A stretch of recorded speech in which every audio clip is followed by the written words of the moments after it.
20 seconds. 15 seconds. 10, 9, 8, 7, 6, 5, 4, 3, 2, 1, 0.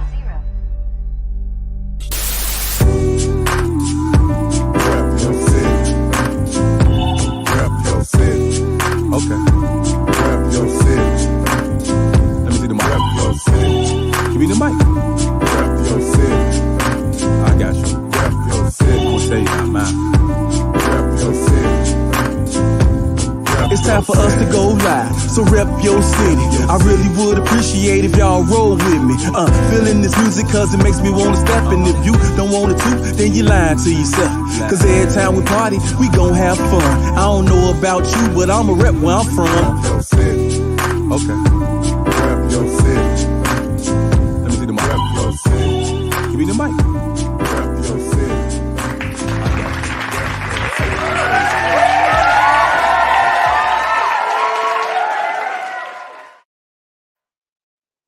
Welcome to the RYC Live show this evening. That's Rep Your City. I am Artistic, and this is Fresh Fridays. Yes, and we have a good show in store for you all tonight.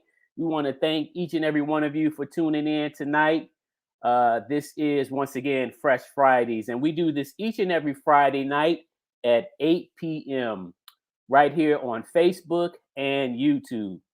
We want to ask you all to do us a favor tonight. We have a special guest, and we want you all to make sure that you share this broadcast. Follow the pages if you haven't done so already. RYC Live, Rep Your City. That's RYC Live and Rep Your City. Those are both of our Facebook pages. We are also on YouTube, RYC Live on our YouTube channel. So please do subscribe to our channel if you haven't done so already. But engage with us tonight because we got a special show tonight. We sure all the homeboys and homegirls from the 80s will definitely enjoy the topic of discussion tonight because we're going to be talking about WHPK and one of the first DJs that kicked it off back in the 80s. So I just want to take a moment right now to just give thanks and praise for being alive to see this even happen, you know, at this very moment.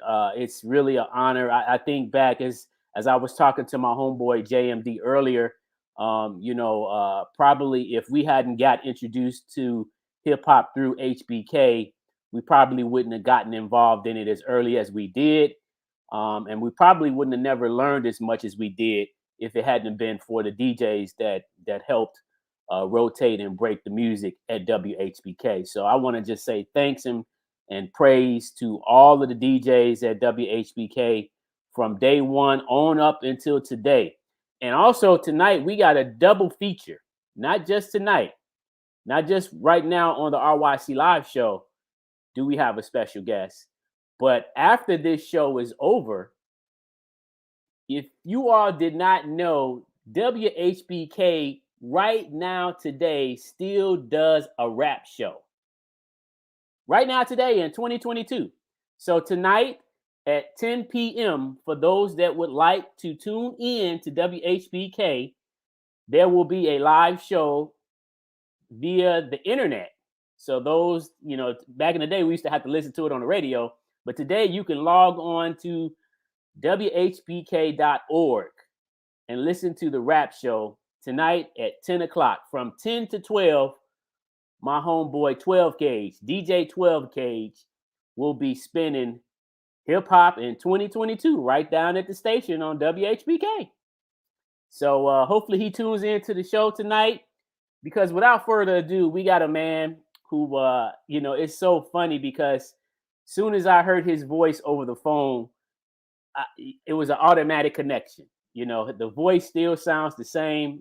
For many years, we heard his voice on WHBK back in the 80s, and it just rang in our minds and in our hearts because we knew he was playing that hip hop. And tonight we get a chance to see his face and talk to him and converse with him.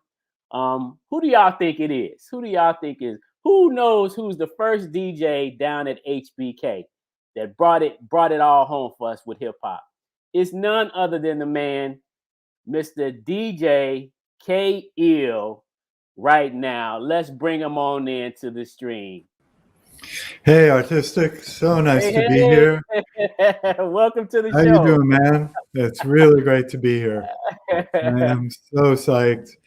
So, Yes. let's go back to the beginning. Yes. And hey, thank you so much for taking out the time in your day to spend a little time with us. We truly appreciate it. It's really an honor. You really, I don't think you really know how much you did with helping, us, because we loved hip hop.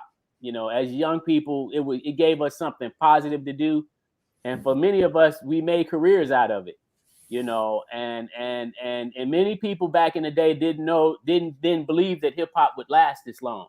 Absolutely. Everybody in all of the elements, everybody denied that it was a real piece of music. It was a real genre of music. It was a real culture, because it was new. And here we are in 2022, and people have made lucrative careers out of it. People would have thought it would be over before the 90s started, no less like make it into this century and still be strong 20 years later. There'd be so many surprised people. You could have collected so much money if you were out taking bets. Yeah. It's really something. Yeah. And yeah. Yeah. So, people coming up now where you could see it on TikTok, you could just be tuning in on your streaming devices. You could be on cable. You could be watching it like HPK on the internet. Back then there was radio. Maybe I remember when there was first a video show in Chicago that played any hip hop videos at all, because people came and were like, you should play EPMD, man. We saw their video in the afternoon. But before that, it was just either it was on the radio or you weren't getting it at all. Yes. So let's talk a little bit about you, Ken. Before you came to Chicago, tell the people where you're originally from. I'm originally from New Rochelle, New York, which is just above the Bronx, right into Westchester. That's where my dad was born and I was born. And my mom, she moved there from the Bronx when she was 13. But when I was about 4, we moved out to St. Louis. So that was my first kind of Midwest. Before you can be ready for Chicago, sometimes you got to go to the little more minor leagues. So I lived in St. Louis till I was 13, and then came to Chicago for school in fall of 74. Moved to Hyde Park and stayed there until the end of 88. So it was long enough. People start to take it seriously, like, oh, maybe you're going to stick around, which my heart is still there. Yeah. Now that is so interesting because, that's a long time, 1974, when you came here to Chicago. And what were some of the things that were leading up to you prior to you becoming a DJ at WHPK? What were some of the things that were happening prior to that? Well, it was just, I thought, being on the South Side and feeling the South Side and being kind of interested in the different musics that were going on. Because at that time in Hyde Park, there was jazz being invented. There was a lot of the culture you would see on 53rd Street that was that called Secondhand Tunes, that place that was right on 53rd. For a while, I had a roommate who worked there. So there was a little bit of places to hear different musics going on. And, I felt like, when I got on the radio, it was originally more, I think I was into David Bowie, Talking Heads, kind of predictable things. But then more and more my head got turned by hip hop as it started to come out. And I started to really pick up on that a lot. First with other dance music, but then, the idea about hip hop and the way it was so local, because that's like one thing I think is I found as an observer is always underappreciated about how local Black music scenes can be. You know, go go or like the brass bands in New Orleans. And at the time, like hip hop was very New York like, and house music was getting started. So, you know, Friday, Saturday night, you'd be listening to Hot Mix 5. And even then, it wasn't all house music. You know, they'd be playing, here's some New Order, here's some German band like Los Ninos de la Parque or something, you know, or Kraftwerk or something. So it was a really interesting time where there's a whole mix of musics going on at once. And to me, that was like super exciting and really a space of possibilities. Yes, yes. Let's acknowledge some of these comments coming in. The people are showing love to you right now as we speak. Want to send a shout out to my homeboy Shockwave. He say, "Let's get this cracking." All right, brother Shockwave. And then brother Tego One's checking in, says, "Longest running rap hip hop radio format in the world, In the on the world. books with the FCC." Yes, sir. Yes, sir. Yes. And so Tego also says WHPK, hashtag WHPK. We got Ohms checking in from Indiana. He says JP Chill. That's what's up. And then Tego One says salute K Ill. Yes, yes. And then we got I don't want to miss some of these comments. We got Pearson checking in, says now rule. Tego One checking back in, says K Ill had Tila Rock, It's Yours as the rap show opening theme song. I love that with the 4 mixes. That was the best because it really broke it down. There was nothing corny about that. That was like one of the first things you just thought that's really direct. And it's just somebody putting some hip hop on record. They're not trying to do some, you know, Dana Dane thing or, you know, something. Yeah, yeah. But the FCC thing is funny because, you know, when the rap show started, WHPK was still 10 watts. I don't think there's probably any station, maybe some church has a station at 10 watts. But that was like, it could barely get out of Hyde Park. You know, and as soon as there was a hip hop show, there were more listeners than there had ever been for anything they had on. And it coincided to when it got up to 100 watts, which meant you could get down to like Pilsen or 18th Street or something, but you still couldn't hear it anywhere you thought the FCC would be listening.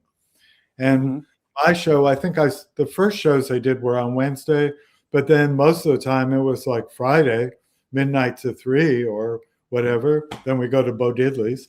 But the, you know, we were like, nobody's going to be driving around like trying to like find out who's playing hip hop lyrics at like 2 o'clock on the South Side at Friday night.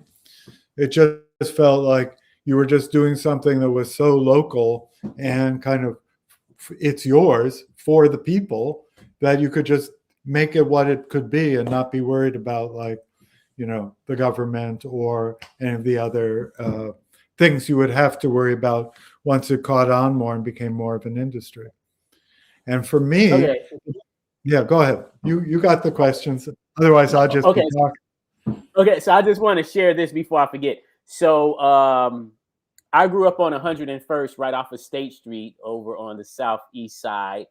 Okay. And, you know, we started a rap group back in 1985 called the Curfew Boys. And I remember it was 7 of us. And I remember my homeboy, he went by the name of Fresh K. His real name was Kevin. And I remember he was basically, you know, because we were breakdancers prior to that. Prior to listening to HBK, we were breakdancing heavily. And so one particular summer night, my homeboy Fresh K was just basically, I guess, looking for some music on the radio. You know, we were definitely familiar with WBMX, you know, with you know, the segments that they had on the weekend with the Hot Mix 5. But like you say, they were playing a variety of music, right? So, you know, so sometimes, you know, you you get familiar with certain stations, but then you had a tendency to kind of look to see what else is out there too. And I remember him saying, he turned all the way to the end of the dial, and he heard some rapping, but it was very staticky, but then also what was, and I think most people can testify to this. I think what really caught his attention and all of our attention was the fact that when we turned it up and we moved the radio around a little bit to kind of get some clarity, we started hearing a little cursing, and we were like, what? They rapping and they cursing on the radio, and so we were totally shocked, and we were like, what is this? And then when we found out that it was WHPK, we were locked in from that day forward, and I just thought that was like one of the most memorable things. And I know some people got similar experiences, but we just happened to just be my homie was turning the dial, stumbled across it, shared it with us, and we started listening to HBK every weekend after that. That's fantastic. So when you were breaking, what were you breaking to? You had like some. Well, yeah, Africa Bambaataa, Planet Rock, Renegades of Funk. So we were definitely listening to, some of the stuff that the Hot Mix 5 was playing because they were playing it on BMX.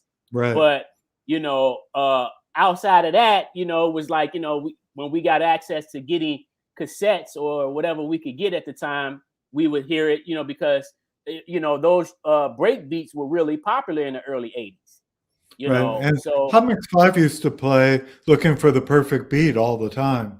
That's what I remember. They would, and they play the instrument, but sometimes they play the rap side, and I'd be like, no, don't play or Planet Rock, don't play the rap side, play the instrumental side. Nobody wants to hear that. Yeah. So, so it was crazy how it all was coming to, because, we would look at what was going on. We didn't have the internet back then, but, we did have some connection with the TV, like, MTV and Friday night videos and certain, Soul Train also shared some experiences with us all too.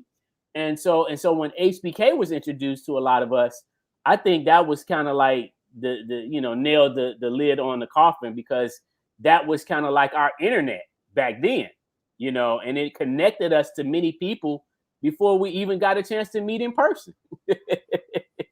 And I always think it's ironic that it's like the University of Chicago station, because there are lots of other, Black college HBCU stations.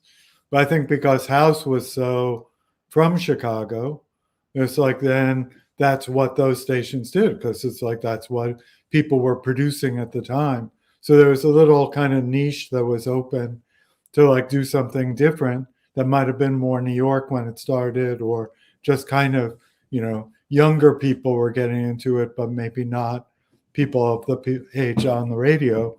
And so I think we were kind of well-timed coming along when we did. Yeah.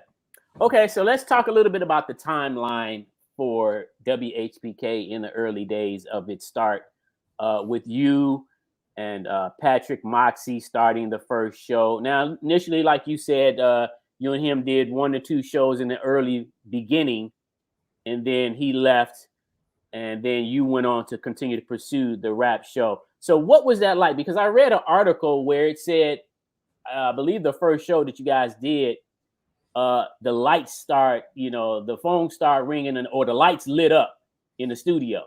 That's when it was like 10 watts. So if you got like 4 people calling in to request something, you'd be like, wow.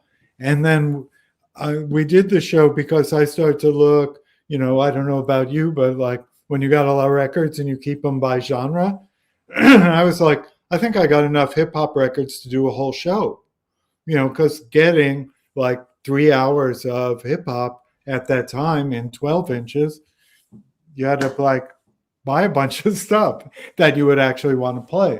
And so when it got to that, then we tried it out, and immediately the phone lit up and just kept ringing.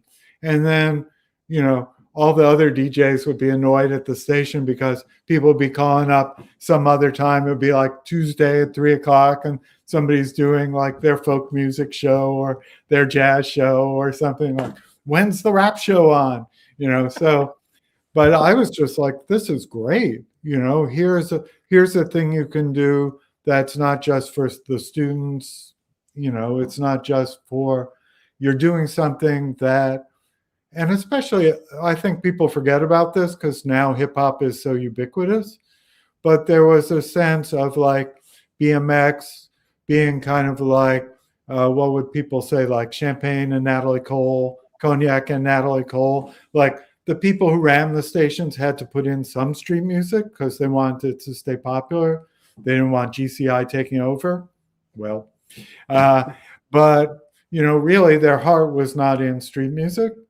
So it was like, for me, like the idea like, oh, here's kind of like what Chuck D said explicitly once he was making records, like, this is the voice that we otherwise don't have. And I was like, oh, here I'm doing a show. I could be the relay. I'm not that voice, but I could be the person getting that voice the airtime. And so that's really the way I looked at it, sincerely. Okay. Tego Ones had a question for you. He said, please ask K-Ill if he is still a big Schoolie D fan. I still like the first Schoolie D record, but I still only like the first Schoolie D record and Saturday Night, and the rest of it, no, not so much. But we were talking earlier about how I discovered Schoolie D myself, which was just being down at that. It closed, I think, shortly after I left Chicago, but that Imports Etc. store where they spelled it IMPORTES, Importes, down in the South Loop. That was mostly like a kind of dance music and house music store, but they would get in like promo copies or different copies of hip hop records. So besides going to like Spin It on 57th Street or going down to like 53rd Street, that was like one of the best places. Wax Tracks, that was one of the best places where like you could go and maybe a hip hop record would show up. So I still have the copy of like PSK on the original Schoolie D record label that I got there, and it was just kind of like, this looks really cool. This has to be good. And nice. I remember the one time, Patrick, even though he went on to do more, Patrick Moxie, he went on to produce Gangstar. He did a lot of stuff in the industry. But there's this one time he was producing shows at the University of Chicago for a little while. So he had something, it was the go-go band Trouble Funk, it was the Red Hot Chili Peppers, and it was the Beastie Boys, which only had their singles on Def Jam out at the time. And so like Russell Simmons came with them. And like he was like, you drive them around. So I'm like driving around Russell Simmons around the South Side in a Lincoln Town Car, which is now seems like totally ridiculous. Like somebody should have pulled us over. But I remember playing a tape of the show, and like they were like completely taken by the sound of Schoolie D at the time too, just because it was so raw, and that they got, it was kind of like the Tila Rock record we were talking about earlier. It just had this edge to it, besides the words and his own voice. The kind of instrumentation on it was like, I love that now. Nice. We got a comment right here. My homeboy, Mr. RYC Live right here. He says, the hip hop Gandhi himself. Now, let me just ask you this. I know that you told me that you didn't like that, right? But how did that, can you explain to the people, how did that come to be a title for you? I had nothing to do with that, and have no patience with it. I think JP Chill made it up as a joke. But so I can't really say, because wherever it happened, it wasn't like under my watch. Okay. I made a lot of mistakes, but that wasn't one of them. Okay. All right. So for the record, y'all, he don't like that term. He don't like that title. Gandhi, fine, but I think one thing that was funny about it is because I would think, compared to how I would talk my on-air voice, the cold, kicking it live Chicago, I'd like really try and get in there. And then people would be like, you sound so laid back on the air. Like I was just like the late night, Um, and so maybe it came because of that. I don't know. Okay. Here's another comment from Shockwave. He says, I remember having to connect my radio antenna to the ironing board just to get a decent reception. To me, the trouble that people went to be able to hear it and then to make tapes, go play tapes for other people, that blew me away because I knew people were doing that with Hot Mix 5. Like you go to a restaurant, like in the kitchen, they'd just be playing the tapes they made of the Friday night show all week just for the energy of it. And then when I heard people were like taping our shows, that kind of really blew me away. But I think that, underlined the importance of like the contribution we were able to make. Tego Ones also says we could get HPK in Roseland, just had to run it in mono to get rid of the static. Okay. And then we have the legend himself. This is Double C, aka also Dub C's today. He says, I remember the first time me and Top Dog was on there. Yeah, you remember Double C and Top Dog, right? Absolute. Let's go. Yeah. Yes, sir. And then we got my homeboy Speedy D checking in from Texas. He says the legend K Ill. I love it how people are all over the place now. This is good. Yeah, my boy, homeboy Dean checking in from the West Side. He says funky fresh, y'all. And then he says, I still have 3 WHPK tapes. You got more than me. Since you told me you had them up on YouTube, now I'll look and go like, oh, that was a bad show. What was I doing? But yeah, that's good. Yeah, we got a lot of people checking in. Thank you all for showing some love and support. What we're going to do right now is we're going to actually take a quick little commercial break so we can pay some bills around here. And when we come back, we're going to pick right back up where we left off with DJ K Ill. You're watching the RYC Live show, and we will be right back.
Once more, my style.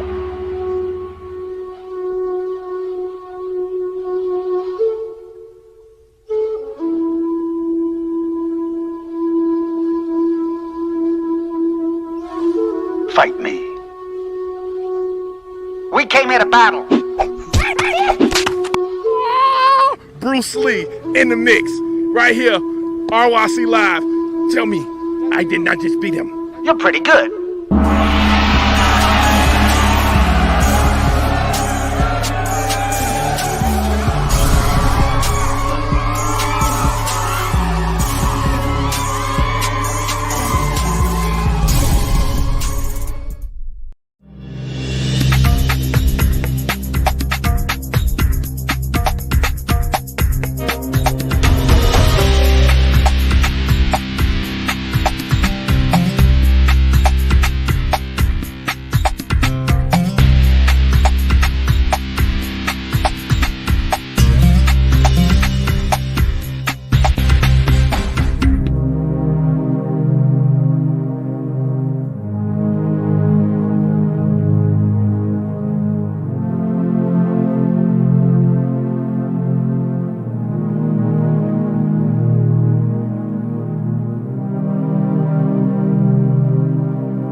Welcome back to the RYC Live show.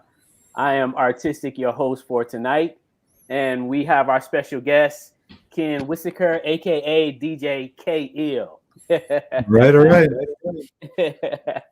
So yes, man. So listen, let's talk a little bit. I want to go back to the timeline again because I think that was, like I know there was a Wednesday night show, a Friday night show, and then a Saturday night show. And mind you, when we first started listening to HPK, we were still in school. So if it was during the school year, obviously on Wednesday night, we couldn't stay up too late, And I remember sometimes staying up late, but having the radio turned down a little bit, because I know. Yep. I got to get up and go to school the next day. And then on Friday night. I started on Wednesday night. And then when once it got up to like 2 or 3 shows, then I moved to Friday night at midnight. And that seemed much more wide open than Wednesday for exactly that reason. People are more out and around and up at it. Yeah. Even though it was later, it was still easier to stay up much later on Friday night than like the school night, Wednesday night. Yeah. So talk about what was your when you did your show on your designated night, what was like your daily night routine of a typical show for you? Well, partly I was bringing records from home, and there were records that had come to the station, and especially once JP Chill was on, he was much better at like calling up record companies and saying send records. But I would report like what we were playing, and then we would get records. But it would go between like what I had to bring in and what was actually at the station. And eventually we started making shelves up at the station of just like, I still have ones that say like on a little piece of tape, property with my signature on it, like so we could figure out which were I had brought and just left there and stuff. But I would be like kind of thinking about what was going to go on. Once there was the educational, then that definitely had to be planned in advance because you had to like think like, oh, what's new this week, and people be surprised where the beats came from for it, and how do I have that record? Do I have to go like look for it at Secondhand Tunes, or can I find it? And but a lot of it was just trying to think about like the sound at that moment, and which is kind of hard to do because if you were in New York, you could be listening to other people's show. And something that was really valuable to me was I had a friend who had been also in Hyde Park, and I used to come and visit her, stay on her couch, and then I'd listen to DJ Red Alert going berserk. Now you can have like all his tapes and stuff. But for me, like hearing what he was playing, hearing how he was mixing, even though I didn't have those skills by any stretch of the imagination. That really helped me, like, oh, here's like the sound, here's like the new, where's the sound going? Because I think one thing that was really won me over, if you think about how much the sounds, when I came on, most of the records I was playing were still Sugar Hill records. There were the things that were, like Planet Rock or something, had a more electronic production. But there wasn't the range of styles and sounds. Like you listen to those Sugar Hill records now, they're almost all in the same style, even though the individual DJs have different styles, and Sylvia's house band playing the records or whatever, or where Grandmaster Flash is actually on Wheels of Steel, that's different. But mostly it was pretty much the same. And in the mid 80s, when there was like KRS-One, when Run DMC came out, and then like there was Public Enemy and Beastie Boys and Eric B. and Rakim, suddenly it was like all these different sounds, and almost every month you'd feel like there's the new sound, there's the new sound. And you would put on I would play the first Public Enemy album. We played that to death. It didn't have like the hits the later ones had, but just the sound was so much ahead of like anything you'd heard before that. So I was always kind of attuned to that. But also the whole time the phone would ring off the hook.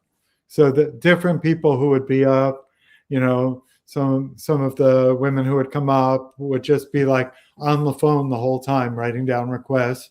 So it was also like getting the feedback from the community. What did people want to hear?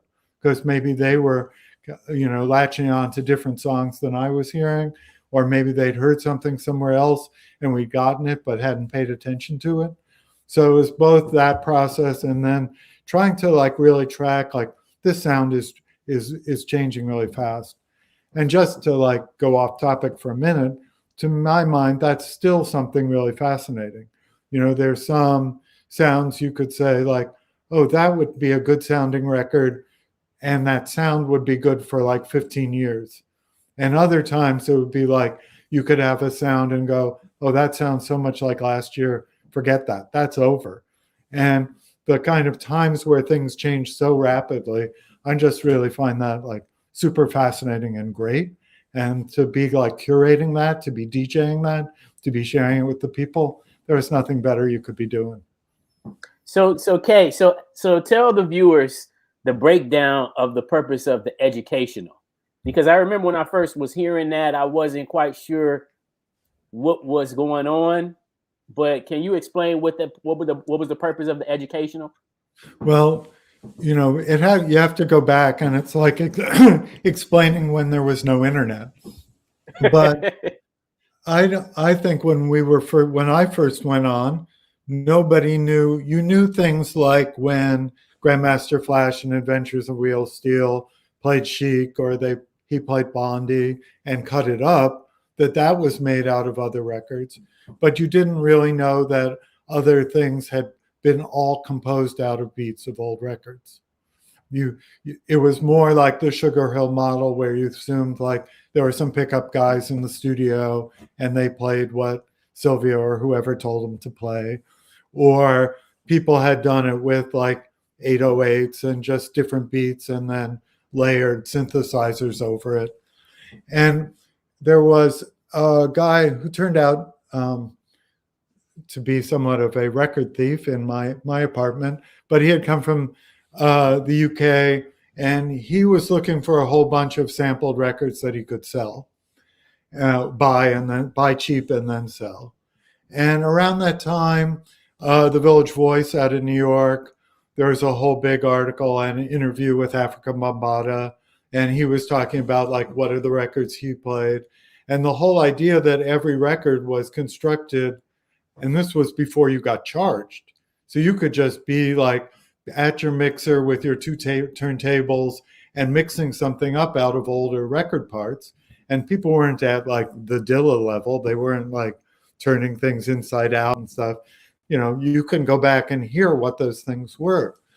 And especially in the early versions of people making records, now the samples seem really obvious. Like, oh, we've heard like that James Brown sample 5,000 times, or records that were like really obscure, Impeach the President, became really famous because they had been sampled so many times. But I remember a time that knowledge, some people knew that knowledge, but like it was like when you read about the Jamaican selectors and they used to like get their records from the US and take the labels off, like they just kind of like soak them and pull the labels off so no one could come over and go, what's that record? Because that was your sound. That the kind of secret in the beginning of that the records were composed, the beats came off of other old R&B or even rock records or just any kind of record. That was like a big secret. So the idea of the educational in the beginning was like, oh, this is the sound that's really clicking this week.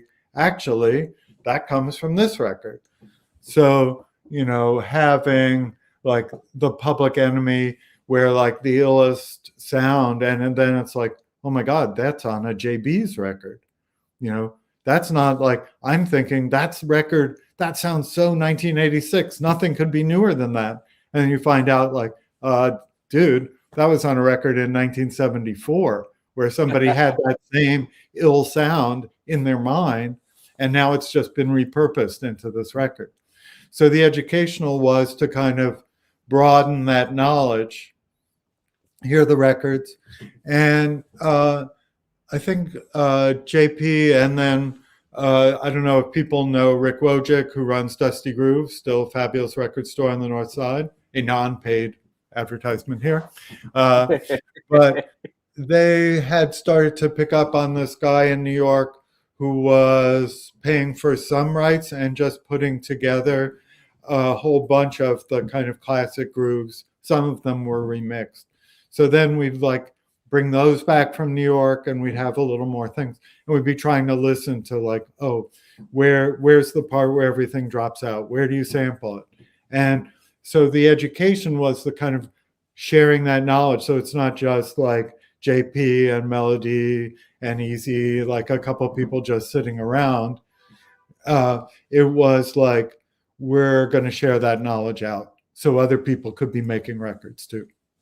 Yeah, it makes sense. It makes sense. That's what I think too, that the beauty behind the shows that you all did at HPK was not just entertaining, but they were educational, actually, because we were learning a brand new culture, so to speak, and all of the artists had their own unique styles and they all had messages. And then like you said, to be able to show that, hey, this actually came, this is the record that just came out today, but it actually, was inspired from a record from the 70s, just showing how stuff was refurbished and reused, but at the same time, it still gave people ways to think and be smart about how they were doing what they were doing. Including like, hey, Dad, can I go look at those records you got in the garage? And like go find beats themselves. Yeah. My boy Speedy D got a comment he made here, and I wanted to highlight this one. He says, this is going out to OC Rock, Chief Booski, and the B-Boys of Illinois for Speedy D, K-Ill. Absolutely. So now that was very popular on WHPK as well back in those days, the dedications or shout outs, from one crew to another crew or from one individual to another individual. What sparked that to happen? I think I would just have people coming up, and that was part of me, the feedback and the community participation. And, the door was locked because it was after midnight, but then people could come up and hang out. And we tried not to have sometimes there'd be too many people hanging out, as would happen. But for the most part, then people would come up and rap.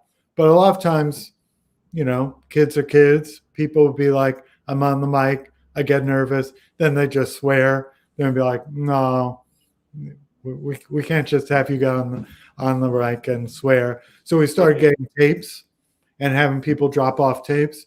And I've still got 2 boxes and they're all like worn out tapes because people took the tapes they could afford to get rid of that had been like used to death. But I got like 2 boxes of them. Sometime I promised them to the hip hop archive up at Harvard because I was talking about them with the woman who set that up. But, just little raps that they had, and we made people record them. And so then they were doing dedications, and then also with the requests, I'm sending this out. And so that part, and then the crews showing up and calling every time. And, if you do something every night every week for a long time, you get to know people and recognize them. And I really appreciated the people who I knew were tuning in each time to hear what was going on. Yes. Yeah, I mean, it was, it was like it became a DNA almost for many of us. It was like it was a very affectionate passion for us to tune in. I used to get upset when I used to miss the rap show, because I would go and get cassettes by the pack and, and just put them in the radio and hit record. And then when I got a radio that would flip over, it would record one side and then it would automatically flip over and start recording. I mean, I would go to sleep. And then the next day I would wake up and I'm like, oh, I got a full, fresh recorded HPK show on this cassette. That's fantastic. That is good. Yeah. So my partner, Mr. RYC Live, says this. He says, before we go to the next break, can you give us a drop? He said he would like for you to say you're watching the RYC Live show, giving you the best in Chicago hip hop history and beyond. Okay, this is K-Ill calling in from New York, and you are watching the This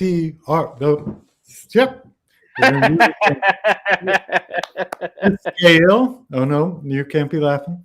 Okay, this is K-Ill calling in from New York, and you are watching the RYC Live show, giving you the best in Chicago hip-hop history and beyond. Cold, kicking it, live, Chicago. Yes, sir. Thank you. Yeah. So from NYC to the RYC. There you go. Now, there were some other little things happening that I can remember, and you probably even have some other things that you can remember and you can highlight them. But I remember there used to be a pizza giveaway sometimes, and then there was also a drive every once in a while. Yeah, I don't remember much about that. I believe that. Okay. I don't really remember much about that. I know the drive was basically to kind of raise money. It's like a fundraiser. Yep. To raise money for the station. And I remember when they used to give out some of the things that you could win, like a HPK coffee mug or a T-shirt, you know. And I never got any of those things. But I just want to say I finally got me a HPK shirt. Oh, okay. See, I should have thought about that because I have the old red shirts. I got an old red shirt up in the closet. I should have brought that down. That would have been good. That one's nicer though.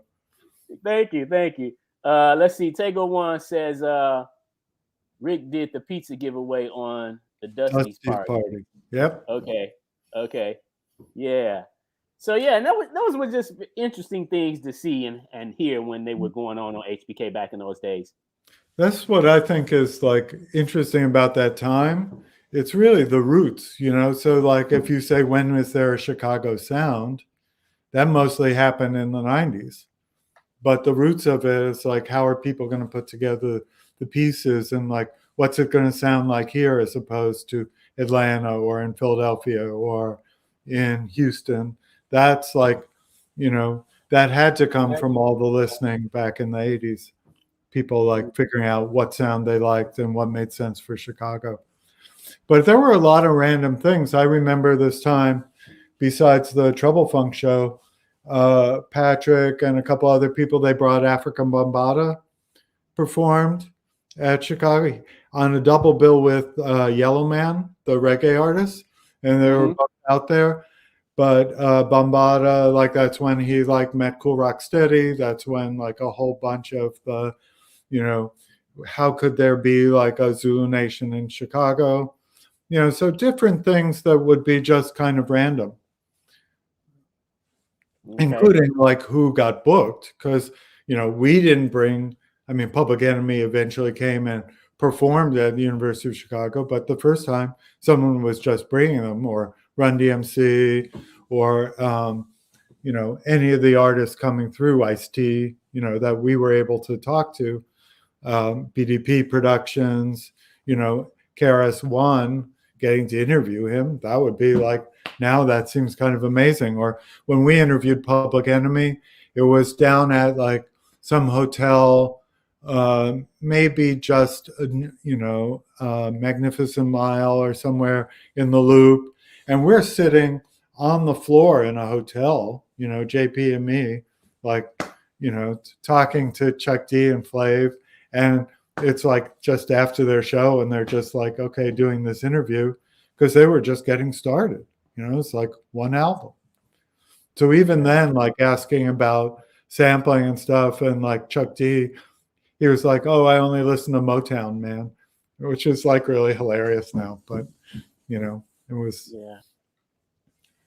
So I have a little short audio clip that I'd like to share with you and the viewers from one of your shows from back in 1988.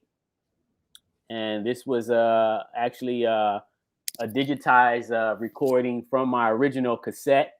Okay. And it was actually around your birthday. So okay. I want to just play this real quick for all the viewers. 115th in Michigan. You want more information, call Pat 928-1072. You know what?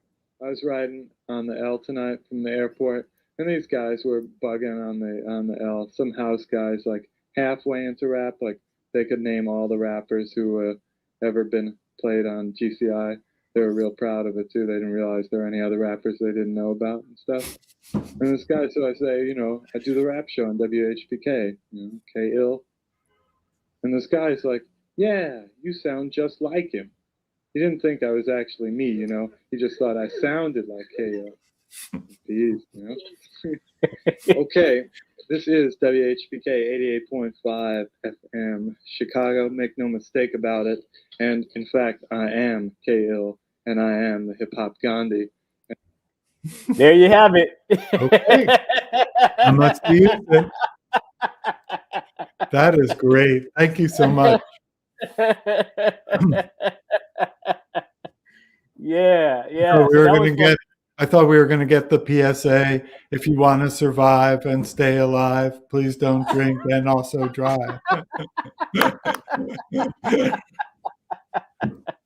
Yeah, man. I definitely just have really great fond memories. In fact, this is I have still about 100 cassettes, literal cassettes, and we have gotten a chance to digitize all of them currently. So we're still in the process of trying to upload most of them to our YouTube channel. But as you can see, this is just some of the cassettes right here. Beautiful. From different years, still in the little cases. WHPK. And it's crazy because I said, I kept these cassettes since the 80s, and it's crazy because I kept saying I got to do something with these to save them before they become destroyed. Right. And so now I'm glad that we have digitized them, and maybe perhaps we can remaster some of them as well, just to have for the archives. No, it's a history. Yeah.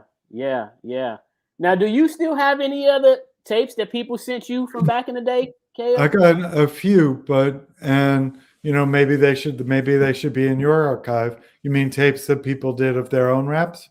Yeah, their own little songs and stuff like that. I got a few of those. Okay. Some of them are playable, some of them are not, but I got some. But I have very few tapes of myself because I was on the air. I wasn't taping it so much. Yeah, that's interesting. Now, I want you to talk a little bit about this magazine program that you guys used to do back in the 80s. I don't know if everybody remembers. Yeah. That is so beautiful. This one is from the summer of 1988 with KRS-One on the front cover. And looking toward the future, you can see that. That was great. And the station had them, they just were putting them out regularly. But then when they realized if they put like KRS-One or there's one with Public Enemy on the cover and stuff, it got like a little more attention. So those, and they would put in some of the interviews we did, transcribed, something like that. So that was a really kind of great thing. So we had some connection with them. There was a thing called the Gray City Journal around Hyde Park. So sometimes there was like also pieces in there. I used to write for them a little bit. And, just trying to get the different versions of like that guy, Billy Wimsat. He had his own little like thing going. So Upskeep. just, yeah. Upskeep. And, even there's still people quite around who were doing stuff. Romy Crawford, who teaches at the Art Institute of Chicago still, who grew up in Hyde Park and, used to come up to shows when she was in high school and stuff. It's the continuity of that and the way those like little the articles and stuff. It's really great to see because you forget stuff. Like I wouldn't have remembered about ever referring to myself as the hip hop Gandhi. So never know. It's good that it's in print and digitized. Yeah. So okay, now here's a photo that I like to show, and I like for you to talk about whatever you remember about it. But this, I believe it was 1986, if I'm not mistaken. And it's you along with a few of the Chicago MCs in the WHPK studios. That was good. There I am. That's nice. I wonder what the occasion was. Can't say. Yeah. Do you remember what the occasion was? No, I don't. But we have the young JMD in this picture, in the red jacket to the right. Yep. Showing his teeth, and then there's DA Smart with the little afro over to the far right. And then the young man on the phone right there, that's MC Rock. Okay. Yeah, and obviously you over to the left over there with the glasses on. So and this was inside the studio, and behind on the wall, that's one of the murals that Upsky painted. Right. Yeah. So and I'm looking at that bulletin board too, with like some that looks, now it's all kind of coming back. I haven't been up there for a long time, but the whole space is coming back and seeing everybody. And who's the woman over on the right? I don't know who the person is to the far bottom. And then I was told that the person with the cigarette in his mouth is Ken. Do you remember Sir Ken? No. Okay. Though obviously I should, since I was standing right next to him. Yeah. And then there's a gentleman in the back. I can't recall his name at the moment, but someone took this photo with his camera. The gentleman in the very back, right to the right of, or to the left of you. Yeah. So, but it looks like you guys were having. I was just gonna say, it looks like you guys. Yeah, it looked like you guys were having some fun on a regular show night. Yeah, I think all the shows involved some partying aspect, I would say. Yeah. Just fairly. Now here's another picture here. Do you remember this night? Where are we? Is this the Regal Theater? Yes. Yeah, so that's you and JMD and Cassius D there. Okay. Yeah. Do I see what I remember more than the hip hop Gandhi was people on 53rd Street used to call me Chabot Man because I'd always wear those kind of loose Chabot jeans. Okay. And I'm like trying to check out, like, am I in the correct uniform? But I see I've got some kind of pass on the pants, so who knows? Oh, okay. Yeah. So that's cool, man, because not a lot of people, when it comes to hip hop, some people were afraid to come out and party with us. You know what I'm saying? So, so that was a nice thing to see some of you guys coming out, the DJs from WHPK actually coming to the hip hop events and rocking with us. Yeah. No, and to me, that was part of like the payoff. That was great. Mhm. That was a really great thing. And Yeah. the community, and like that being the whole purpose of it. Yeah. So Okay. I appreciate that. So let's see if we got any more comments that we can highlight here. They keep pouring in. It's hard to keep up with them. Let's see here. RYC Live is the modern day WHPK with the cherry on top. Mhm. We got Leonard Jones, aka Image. He says there is a $50 device that digitizes tapes into digital media that would work well for memories. All right, brother Image. One thing that Uh-huh. picture from the studio reminded me of is nobody had phones on their cameras. Yeah. There weren't even flip phones then. Yeah. People and somebody had a camera. Exactly. Yeah. Yeah, you're right. And that meant that you had to actually, when you take the picture, you actually had to go take it and get it developed. You had to go get it developed, and you had to plan to take a picture. You couldn't just be walking along and go, oh, let me get a picture of that. Right. Yeah. So Image also says, Leonard Jones, aka Image, he says, rest in peace, MC Rock of the DFC crew. No special occasion, just the dopest MCs in Chicago then and now. Yep. Yeah, And then we lost some people, and that makes me sad. There's some people I know are still around, which is, got to keep on. But we lost some people along the way, and it's yeah. Okay, my homeboy Speedy from Texas is checking in, and he wants to ask you this question. He says, "Are there any cool Kanye or Common stories that you may have?" I left at the end of '88, so you'd have to go to JP Chill for the Kanye and Common stories, because that was like after I was gone. Okay. So, yeah. Okay.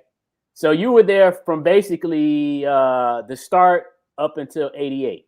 End of '88. I moved out of Chicago November '88. So I did the show. I think that last show where I played Hustlers Convention, like the whole thing, which was too much to play. I remember that. Because it's not all that exciting. I was like, why did I spend my whole show playing that one record? But you couldn't find the record very easily, so that was one reason. And Kool and the Gang. But that was the last show. So it was like around the time the Jungle Brothers, De La Soul's first record, but it was like still pretty early on. And Dre and them had just come out like maybe like 6 months before. So it was still pretty early. And, so I think I missed a lot of like the best time in Chicago in terms of like when you could have known the future stars like Kanye and Common when they were just trying to make it. Did you know them when they were coming out? Yeah, I met Common, and I never met Kanye, but I did meet Common, but that was in the '90s. So I met Common here in New York, like at an art gallery. So okay, there you go. Now let me ask you this. So what would you say what were some of your favorite industry artists that you were playing on the show that you may or may not have met yet, and what were some of your local Chicago artists that you enjoyed? Well, the industry artists, definitely Eric B. and Rakim. Can't take anything away from that. And Public Enemy, because it was really the height of Public Enemy. And to me, that was like a sign that hip hop was getting over. Like I remember walking down 53rd and just hearing people reciting the lyrics to themselves, to Public Enemy, as they were walking. And like that was happening with hip hop in the neighborhood. I was like, something's really changed. So that was really great. I love that the first KRS-One album a lot. The Boogie Down Productions one. So, and I feel lucky to have gotten to meet all the people I got to meet, because the first times I came to New York, like I got thanked on the second Public Enemy album because we called in the first one so much, and they were like thanking all the DJs who had played them. So that's still like the untouchable thing. Whatever else I do in my life, getting thanked on the second Public Enemy album, that'll always be the unmatchable thing. But it was so getting to meet people both here, like to go to like Def Jam there, that was really great. And then in terms of Chicago artists, it was mostly like, you guys. It was like the people who were just trying to like get their skills off the ground in the 80s and doing stuff. So, it was like friends, people trying, but there were not that many records. There were probably like 3 or 4 records had come out, by 88. Not really. There wasn't that much that you could actually go like, oh, and this was made by somebody in Chicago in terms of hip hop. It was still kind of coming up. I think there was still a few years away. Now, let me ask you, why do you think it was such a challenge for artists in Chicago to become successful in the game? Well, one, I think the people who were, if you were from like a neighborhood and you were like, who do I know who's recording? Probably the person you knew who was recording house. So I know you talked to Melody. I remember when he went to try and record, it was like, oh, why don't you come do this rap on a house record? So that a lot of the opportunities people had were actually, and that whole thing, which, rest in peace and all, but I never was too into of the hip house, the idea that you could just like, let's have a melding of house and hip hop, which I never really loved so much. But, I think that came from the idea of like, oh, here are people who are making beats and they're from Chicago and they're producing records and they have access to tracks or other record companies that could put something out. And then I could have a role. I could be on a record, which is already a big leap over just recording a tape at home or being on the radio. So I think that was the biggest part. And then also, if you think about it, like in New York, if you go back and hear like what's the history of hip hop here, or in New Jersey or Philadelphia, or even that CD somebody put out, like the Third Unheard, that was like rappers from Connecticut early on.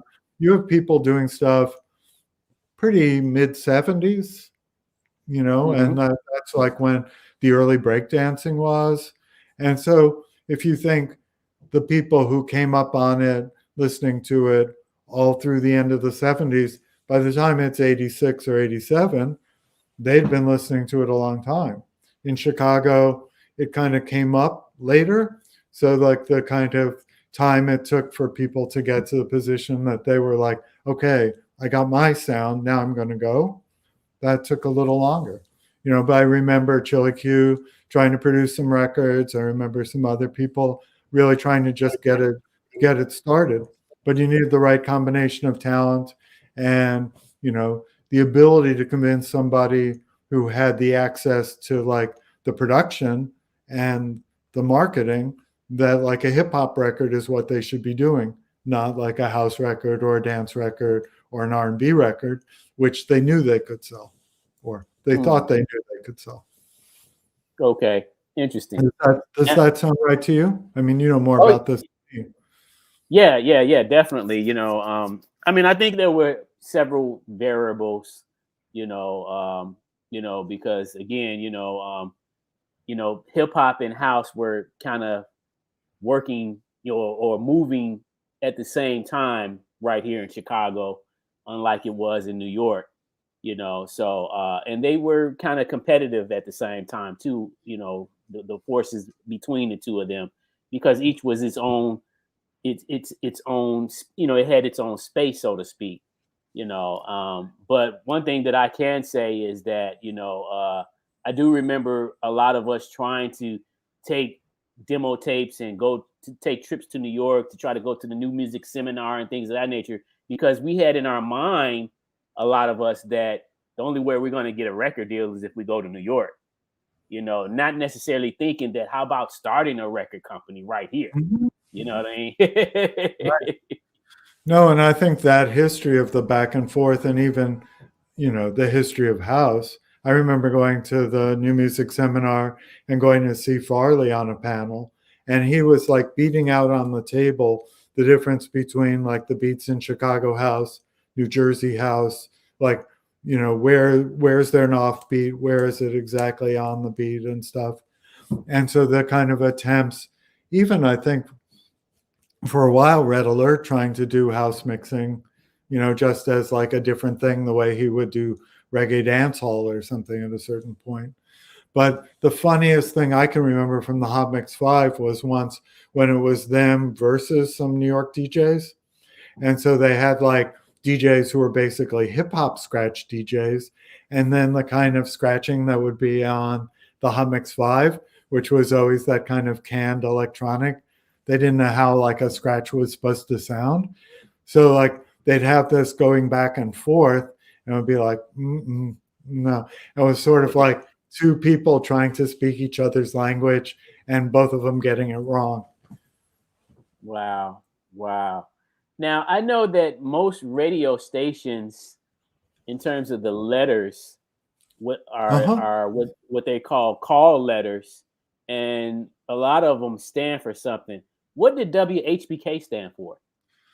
That was there way before I got there, but I assume it stood for Hyde Park. Okay. Yeah. HPK, Hyde Park. Yeah. I don't remember who I heard this from, but I had never heard this before in all my years. I just was just like, oh, WHPK. I didn't know it literally meant anything outside of that. But someone told me the W stood for hold on, wait a minute. The HP stood for Hyde Park. The K stood for Kenwood, and the W stood for something else, and now I can't remember. Woodlawn. Woodline. Yeah. Woodlawn There would be you the go. theory, but that would be entirely wrong because everything east of the Mississippi has W as the first letter, and Uh-huh. everything west has K as the first letter. Okay. So if you hear something from like, LA, it'll be KCRW or something like that. So they couldn't have named the W for Woodlawn, even though that would be a kind of nice way of saying it. Woodlawn, Okay. Hyde Park, Kenwood. That would be cool. Yeah. But to be honest, I don't even know how old the station is. Somebody probably does, but I don't know, does it go back to the 40s? Because like that was like an interesting thing I found out, talk about things I knew before I got on the station, was how many bars there used to be on 55th Street before the university did all the urban renewal and got rid of it. But it was something like 70 bars between Cottage and the lake, or between MLK and the lake. And Miles Davis used to play, and there was like some kind of Navy station there, so there were a lot of people to go out and hear jazz and stuff. So there were all these bars in this tradition, which by the time I got there in the mid 70s, like that was all wiped out. There was no place to go hear live music. But it had, if you were back in the 40s or 50s, that would have been a place to be. So who knows? Okay, now I remember. It was my homeboy Mario, and this is him right here. He is actually the current DJ right now, KL, that does the rap show at WHPK. Well, I like that. Yeah, so they still have a actual show going on, and I thought that was interesting because all of those communities are right in that area. Sure. Yeah, yeah. That And would I be didn't, who I you'd didn't, be broadcasting. I wasn't from any of those areas, and that's why another reason why in the 80s it was a little difficult for us to get, because I grew up on 101st right off the state. So Mm-hmm. we wasn't in the range of Woodline, Hyde Park, or Kenwood. Yeah, yeah. Brother, Mr. RYC Live say Purple Mansion. What do you remember about any of the hip hop organizations in Chicago? Do you remember Purple Mansion? I'm sorry to say I do not. Okay, okay. Yeah, yeah. You know, we had a lot of, outside of the Zulu Nation. You know, we Mm-hmm. had Purple Mansion, we had the Chirac Nation, and East Rock Chirac, and I Death Rock. remember. Okay, okay, yeah, yeah.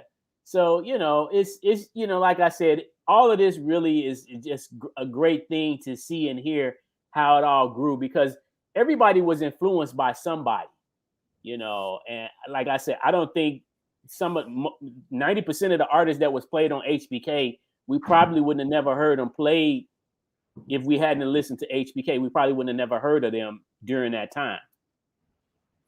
Well, that was part of the way I think like doing the show reflected the other part of the station, the same way if you heard the jazz programming and you would hear the Art Ensemble of Chicago or Alice Coltrane or things you would never hear on like a smooth jazz station. It was always like, oh, here's some alternative, which could have been like Gene Ammons or something, but an alternative to what otherwise was available. And trying to keep the hip hop show ahead of what was commercial while still keeping it up at the moment. That was part of the idea and the kind of what became much bigger in the 90s in terms of underground hip hop. We already talked about that in the 80s, like what was underground, what was too commercial, you know, because you'd get like, uh, you know, Joeski Love or stuff that was just like made as like the hope that you could have a one-off commercial hit. And then we'd be like trying to get the music that was like really trying to be hip hop. Yeah, yeah, yeah.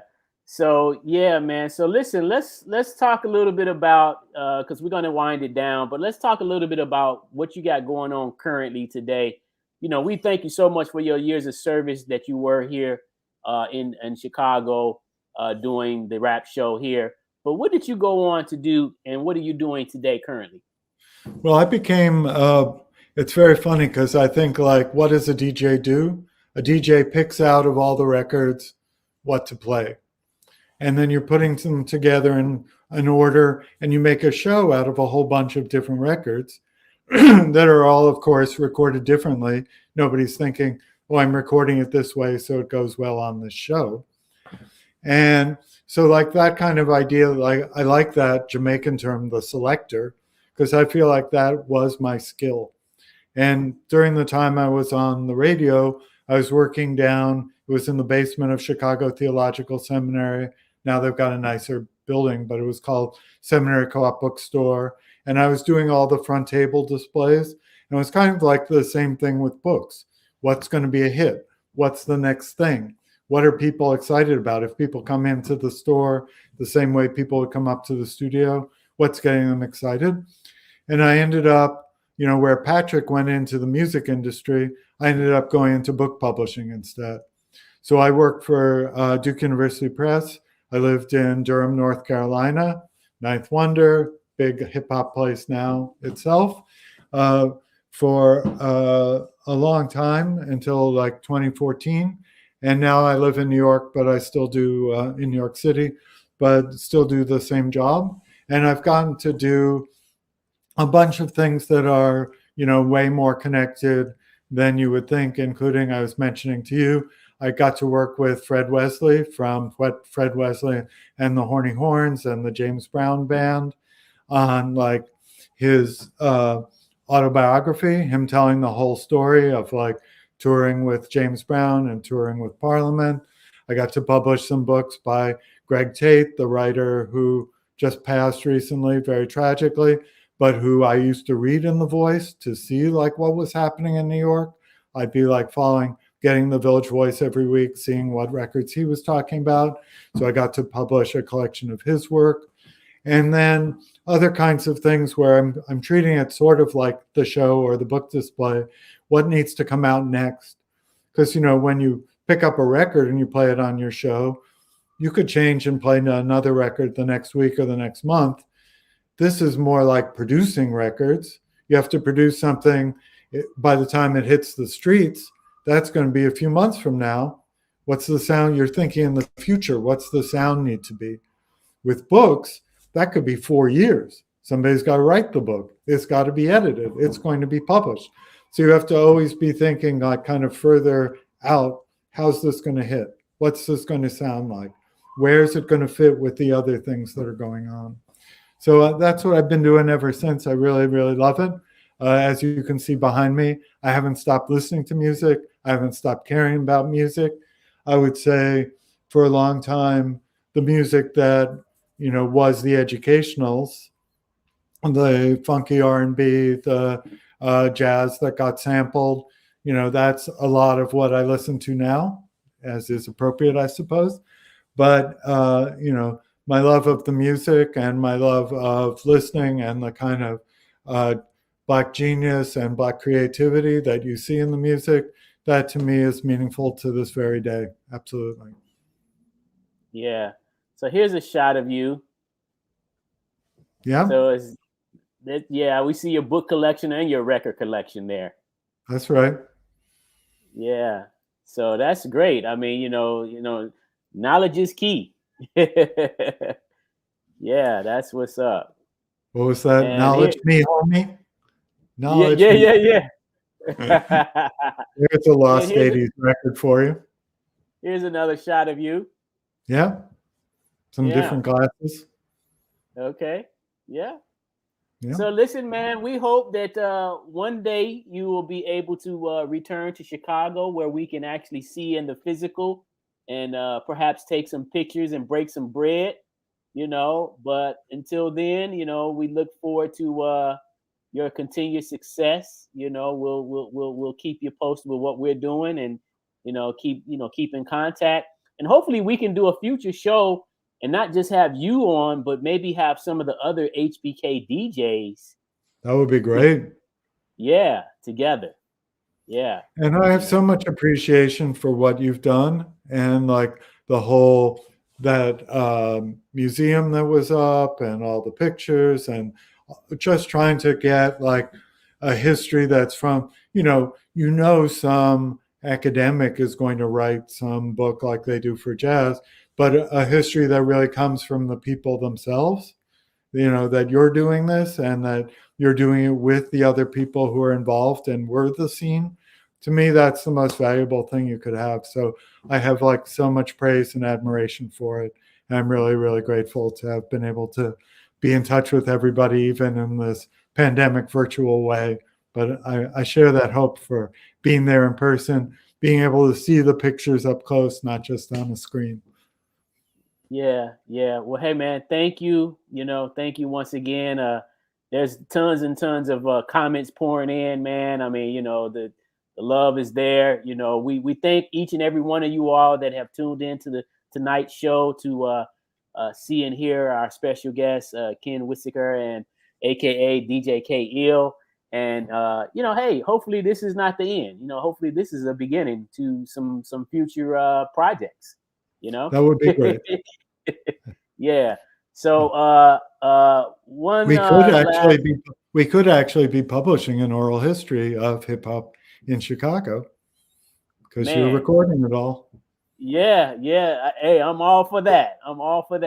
Hey, so my boy is checking in, my homeboy, Mr. RYC Live. I think he got a few things to say. Great show. Can you hear me? Yeah. Absolutely. Thank you. Well, I'm back. DJ K Ill, man, it's been such an honor. And I just want to thank you for your contribution to Chicago hip hop. Again, as I mentioned earlier, man, it's like you guys are a part of me. This is kind of emotional right now because, man, it's just so many great memories that I just hold on to that also helps pushes me even to this day, had the opportunity. If it wasn't for HPK, I may not know artistic or Tego One's a top dog in Double C. So it has created many great friendships along the way. I have no regrets with it. Sometimes, we used to have our battles, but it's different now. I don't even think cats battle with hip hop now. It's more with the killing and stuff like that. They don't just have nice, clean fun as far as battling, going back and forth. Unfortunately, the way they battle now is just crazy. What's going on with hip hop? It has taken a turn, or should I just say rap? But with all the battles that we had in the past, we actually end up becoming brothers. The people that we used to battle was our quote unquote enemies, or we became. It's been a brotherhood, and all we do is just reminisce, and it's just been great, man. I can actually go on and on and on, but I'm just kind of like just full right now. It's been an emotional show for me, because I'm just thinking back on all them great memories. So I would like to thank everybody who tuned in to tonight's show, those who shared the show. Although we're getting ready to end this broadcast, feel free to share the link and continue to, put the word out about RYC Live. I started to say WHPK, which I say the modern day. RYC Live, the modern day WHPK. But yeah, for the listeners, we thank you all for tuning in again to the show. And again, each and every Friday right here with the one and only Artistic. We do have some other shows that's going to be coming back on. Until then, we'll keep you all posted. But that's pretty much all I got to say, man. It's been an honor. I appreciate you coming on the show. And we would like to have you back on the show in the near future. Well, thank you so much. And I just want to send the love right back to everybody who's listening, watching, and to both of you, because I couldn't be more grateful or more honored to be remembered at all. A lot of people do stuff and nobody remembers it. And to feel like you did something that made a difference, that's all you can ask for, really. So I feel very appreciative and humbled by it. Great. All right, Artistic. Back to you again, man. It's a great show, Artistic. I salute you, man.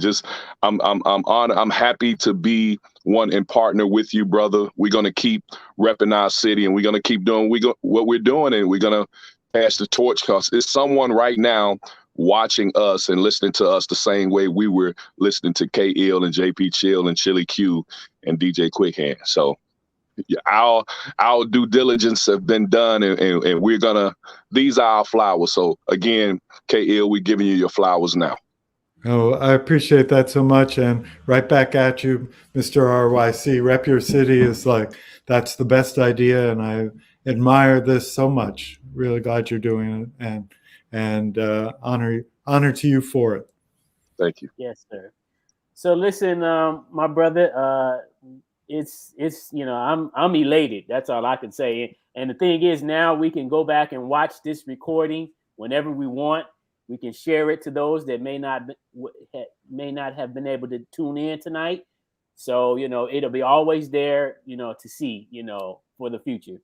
So we do once again thank you, and we look forward to your continued success. But again, as a reminder to everyone that's watching and tuning in, if you're still up and available, there is a rap show that's kicking off in 30 minutes. WHPK 88.5, the pride of the South Side, with DJ 12 Gauge. He's going to be kicking it off. You can go to WHPK.org and tune in to a live rap show in 30 minutes, Chicago time. That's 10 o'clock right here. The pride of the South Side, as usual. And we've been doing this since 1983, right, Ken? Absolutely. Beautiful. Yeah. So almost 40 years. That's crazy. No, because if you think 40 years before 1983, what were people listening to? Yeah. So also too, Ken, we have, this is a legacy shirt. It's called the WHPK Visitors Hall of Fame. And what I would like to do is I want to get you one and mail it to you. Okay. Another local DJ, Collapsar, actually, and a couple of his homies put this project together, and it has a list of some of the people that visited often down at HPK on the back, and then the front it actually has Chicago Hip Hop Legacy WHPK. That's beautiful. Yeah, that is very beautiful. Yeah, so we trying to let people know that hey, we've been doing this just as good as New York. We may have not gotten as popular as New York, but nevertheless, we put in some work. Absolutely, and still are. So we thank you, man. We got to get another drop out of them before we go. We got to get another drop. However you do it is fine with us, but RYC Live, that's who we are. So however you want to do it, however you want to take us away, it's your floor right now. But RYC Live, give us a drop. So what was the drop that what was it 3D? No, was it 3D? No, was it 3D? They had to draw. A lot of us had drops on HBK, but I think it was Devin. What was 3D's name? The MC. Yeah. What was his government? His real name was Richard Davenport. Richard Davenport. Yeah. Mm-hmm. Yeah. But yeah, if we can get a drop out you, because we're gonna be putting this drop in our shows from now on. If you can give us a drop, and we're gonna get up off of here. And again, y'all, great show. Great show. I applaud you. Great show. Thank you so much. So something like, so you just want me to do like a little, do you have any, you don't want to post anything up artistic, just make it up? Yeah, anything you can make up, anything just that we could use, just how they used to do on HBK.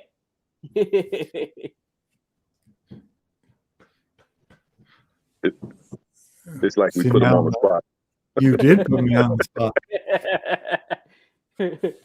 This is K-Ill calling in from NYC, and you're listening to RYC out of Chicago. Rep your city, and Cold Kicking It Live. Chicago is #1 always. And that's somebody in New York telling you that. That's great. Now, one more time, instead of listening, watching. Oh, sorry. You are listening and watching.